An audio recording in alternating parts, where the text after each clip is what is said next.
அமலேக்கியருக்கும் Israel மக்களுக்கும் இடையில் நடக்கின்ற போர். இஸ்ராயல் நமக்கு எல்லாருக்குமே தெரிஞ்சதுதான். யாக்கோபினுடைய சந்ததிகளை தான் இஸ்ராயல். அப்போ அமலேக்கியர் யாரா இருக்கும்? ஏசாவினுடைய வழி வருபவர்கள் தான் அமலேக்கியர்கள்.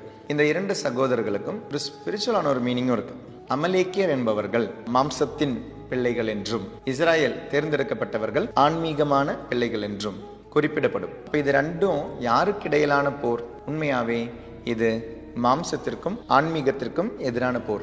வார் between the flesh and the spirit. அமலேக்கியரும் இஸ்ராயல் மக்களும் போரிட்டு கொண்டிருந்த பொழுது மோசே தம் கையை உயர்த்தியிருக்கும் போதெல்லாம் இஸ்ராயேலர் வெற்றி அடைந்தனர். அவர் தம் கைகளை தளரவிட்ட போதெல்லாம் அமலேக்கியர் வெற்றி அடைந்தனர். இதெல்லாம் நம்ம எங்கே பார்க்கிறோம்? இதெல்லாமே கல்வாரி மலையில பார்க்கிறோம். இயேசு கிறிஸ்து கரங்களை நீட்டி மக்களை போரிட்டு போரிட்டு போரிட்டு காப்பாற்றுகின்றார்.